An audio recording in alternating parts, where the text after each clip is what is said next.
Be kind one to another, tender-hearted, forgiving one another, even as God, for Christ's sake, hath forgiven you. Ephesians 4:32. Welcome back, viewers. We are back again to read some more from chapter 18, Mind Cure, in the book Ministry of Healing. This is the book that I shared in the first video, my experience with my daughter.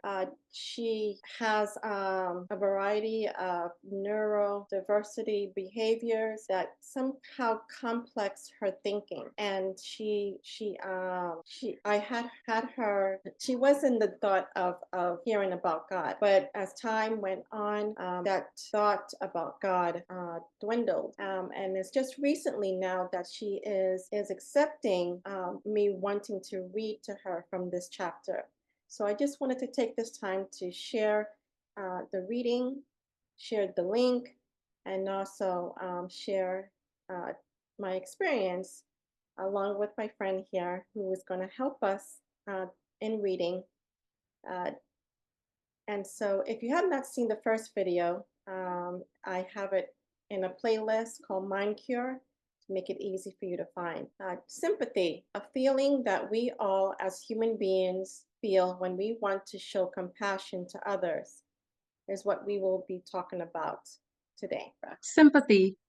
Great wisdom is needed in dealing with diseases caused through the mind.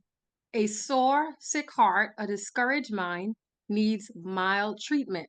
Many times, some living home trouble is like a canker, eating to the very soul and weakening the life force. And sometimes it is the case that remorse for sin undermines the constitution and unbalances the mind. It is through tender sympathy that this class of invalids can be benefited. The physician should first gain their confidence and then point them to the great healer. If their faith can be directed to the true physician and they can have confidence that he has undertaken their case, this will bring relief to the mind and often give health to the body. Sympathy and tact will often prove a greater benefit to the sick than will the most skillful treatment given in a cold, indifferent way. When a physician comes to the sickbed with a listless, careless manner, looks at the afflicted one with little concern, by word or action, given the impression that the case is not one requiring much attention, and then leaves the patient to his own reflections, he has done that patient positive harm. The doubt and discouragement produced by his indifference will often counteract the good effect of the remedies he may prescribe. If physicians could put themselves in the place of the one whose spirit is humbled and whose will is weakened by suffering, and who longs for words of sympathy and assurance, they would be better prepared to appreciate his feelings. When the love and sympathy that Christ manifested for the sick is combined with the physician's knowledge, his very presence will be a blessing. Frankness in dealing with a patient inspires him with confidence and thus proves an important aid to recovery. There are physicians who consider it wise policy to conceal from the patient the nature and cause of the disease from which he is suffering. Many, fearing to excite or discourage a patient by stating the truth, will hold out false hopes of recovery and even allow a patient to go down to the grave without warning him of his danger. All this is unwise. It may not always be safe or best to explain to the patient the full extent of his danger. This might alarm him and retard or even prevent recovery.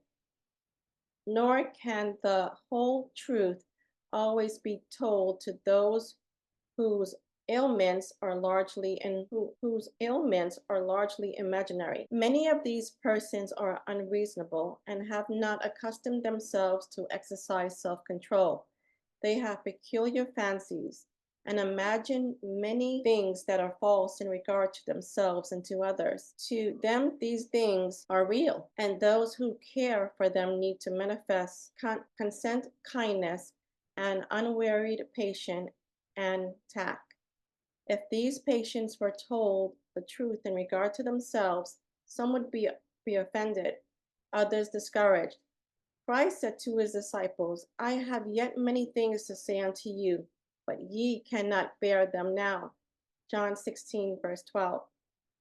But thou the truth may not all be spoken on all occasions, it is never is it is never necessary or just justifiable to deceive. Never should the physician or the nurse never should the physician or the nurse stoop in prevarication. He who does this places himself where God cannot cooperate with him, and in forfeiting the confidence of his patients, he is casting away one of the most effective human aids to their restoration. The power of the will is not valued as it should be. Let the will be kept awake and rightly directed, and it will impart energy to the whole being and will be a wonderful aid in the maintenance of health. It is a power also in dealing with disease. Exercise in the right direction, it would control the imagination and be a potent means of resisting and overcoming disease of both mind and body. By the exercise of the will, power is placing themselves in right relation to life. Patients can do much to cooperate with the physician's efforts for their recovery. There are thousands who can recover health if they will. The Lord does not want them to be sick. He desires them to be well and happy, and they should make up their minds to be well. Often, invalids can resist disease simply by refusing to yield to ailments and settle down in a state of inactivity. Rising above their aches and pains, let them engage in useful employment suited to their strength. By such employment and the free use of air and sunlight, many an emaciated invalid might recover health and strength. A heartful, a heartfelt visit. Emily had always been the compassionate one among her friends. When Mhm. she heard that her friend Sarah was unwell, she knew exactly what to do. Emily believed that a blend of empathy and practical help was the best medicine for anyone feeling under the weather. Armed with a basket of homemade soup, herbal tea, and a small potted plant, Emily arrived at Sarah's apartment. She knocked softly, and moments later, Sarah opened the door. She looked tired and pale, but her eyes brightened at the sight of Emily. Emily, you didn't have to come, Sarah said, her voice weak but grateful. I wanted to, Emily replied, giving Sarah a gentle hug. How are you feeling? Better now that you're here. Better now that you're here, Sarah said, smiling faintly. Emily guided Sarah back to the couch, where she had been resting under a blanket. I brought you some chicken soup. It's my grandma's recipe. She always said it has magical healing powers. Sarah chuckled. Your grandma was a wise woman. Emily poured the soup into a bowl and handed it to Sarah. Eat up. It'll make you feel stronger.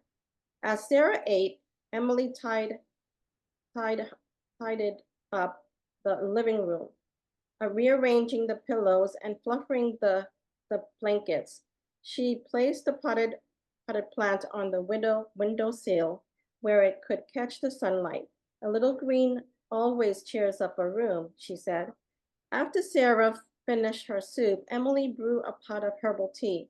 its soothing aroma filling the room. This will help you relax, she said, handing Sarah a steaming mug. They sat together, sipping tea and chatting about light-hearted topics. Emily knew that laughter and distraction were as important as rest and medication. Before leaving, Emily made sure Sarah had everything she needed within reach: tissues, water, and a stack of her favorite books and magazines. I'll check on you tomorrow, she promised, giving Sarah another hug. Thank you, Emily, Sarah said, her eyes welling up with tears. You're the best friend anyone could ask for. Emily smiled warmly. Just get better soon. The world needs your sparkle. As as Emily left, she felt a sense of fulfillment.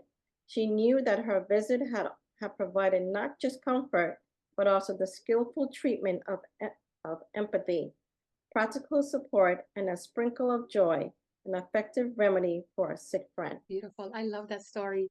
It fit in perfectly with this reading. Mm. Sympathy. Yes, she had sympathy for her friend. She wanted to cheer her up, you know? Hmm. And there, as we close off, maybe we can share ways that we have Mm-hmm. other ways in which you can can share with a sick person. Yes. I know there are so Mm-hmm. many sicknesses, but choose a few that you Yes. can think of, and what remedies or what ways can we share with viewers that they can do. Okay, well, I can share that somebody I knew asked me if I knew anything about yeast infection. And I shared with her that she can boil garlic, like a clove of garlic, make a tea, and that will help to give her some relief, you know, little by little. And I also have another story of we helped someone cross the street at Walmart. They were having, a lot of cars were coming and they couldn't cross the street fast enough. So my husband and my son came out the car to help them cross the street safely, and they were grateful. Yeah, there are so many ways. Um, uh, I brought up this question just in the spirit of the moment, but let's see, what other ways? Well, I know singing music is a good thing, even for people in the hospital to have. I know being in the church, we have been to nursing homes where we have been able to friends of us um, would go together and we would sing. I can remember when my mother was in the nursing home, and I would have a few people from the church, and they would come and sing the hymns to her. And if you have an instrument, that could be good too in implementing. That could add a good way of sharing the hymns, sharing music to brighten up that person to brighten up that person's day. And so I know when my mom was alive, she experienced that. I wanted to add also that we had a friend who had a car accident, when her foot was hurt. So she was in the hospital and we were able to go and assist her by singing. She enjoyed it because she loves hymns very much. There are so many ways within the story. Herbal tea. It could be tea. It could be food. It could be so many different ways in which we can show compassion, show not we can show sympathy and love with the compassion, knowing that what we would like to share, whether it's soup or food or tea, the most important thing along with that is to share Christ. If you're a Christian, to any viewers who watch this that are Christians, you know what I mean in doing so. And it may be hard for those who may not understand what we're talking about, how to find that way of sympathy to another person. And our prayers are with you in doing that, because we cannot rely much on ourselves. But speaking as a Christian, the only thing I could share with you is that Christ loves you, and by knowing Him, He has the compassion. He has the love for you. There was a text that I wanted to share that speaks of His compassion. If you have a text that comes to mind, Ephesians 4, verse 32. Ephesians chapter 4, verse 32. And this is what Jesus did in His ministry when He shows sympathy. And so I'm going to ask Sister Nisha to read it for us. Okay, Ephesians 4, verse 32. Instead,